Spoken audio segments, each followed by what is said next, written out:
Right, I've arrived in Skalica, which is in through northwestern Slovakia, straight on the border with the Czech Republic. It's a wine region known for its white wines in particular.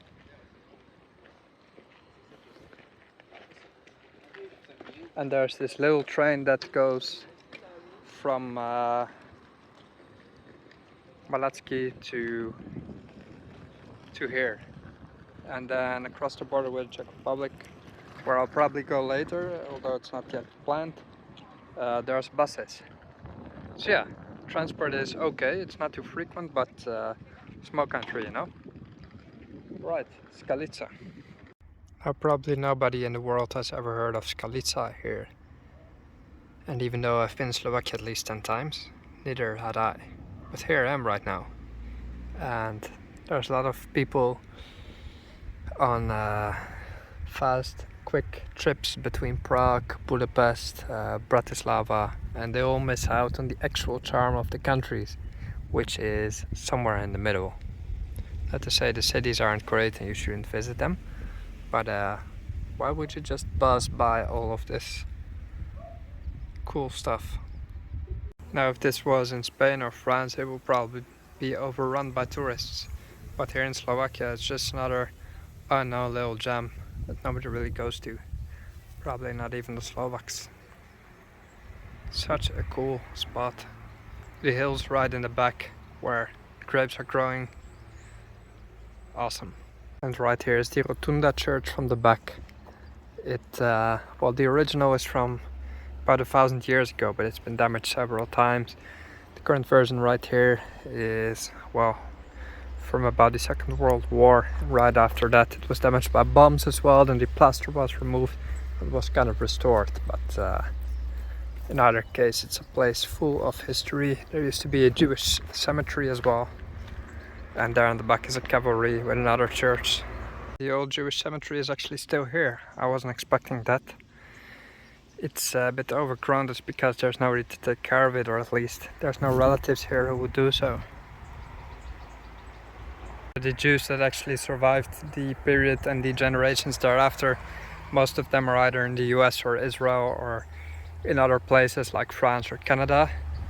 And sometimes they do a roots tour, so a roots travel. And then they come back to places like this, actually in Slovakia, Romania, Hungary, wherever in Central Europe. And they go back to their roots, so they might have a name, family name, and they go search for where their ancestors lived at some point, and that's probably right here, or at least in the vicinity. And then you actually see the graves of your ancestors either being overgrown or destroyed or whatever. It's just horrific. There's even a homeless person living here in the cemetery, which is rather strange as well.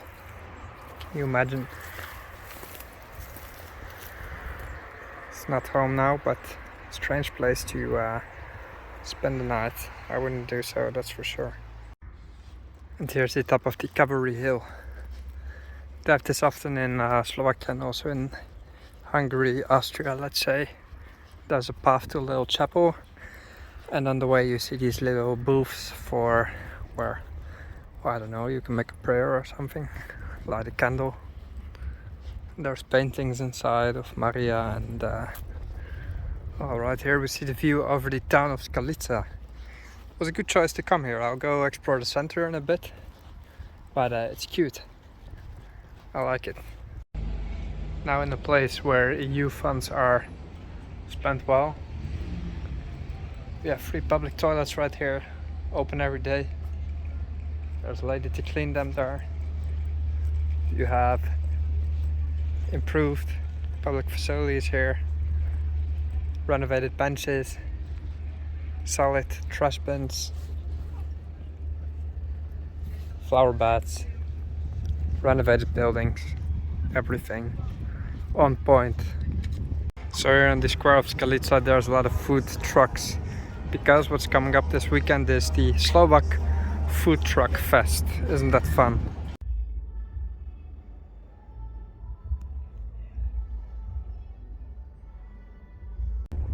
Everything all polished up, There's nice cars driving around. Buildings all had a lack of paint.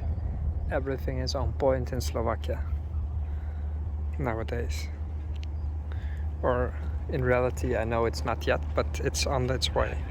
And this is the Dom Kulturi here, the House of Culture, where there's probably a room to read, a little cinema, some tourist information. Quite nice.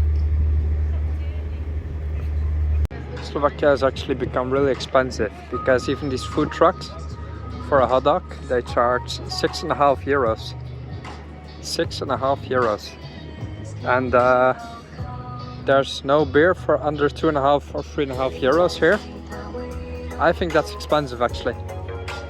Even for Dutch standards, that's not cheap. €6.50 for a hot dog. And you have prices like 9 to 12 euros for a burger, which I also think is ridiculous. So I don't buy anything for a food truck, from a food truck in general, because I don't like the hygienics. Second of all, I don't pay it if I pay the same price in a restaurant where I can sit down and eat from a plate with cutlery. You know, perhaps I'm old-fashioned, but I want to get the whole food truck thing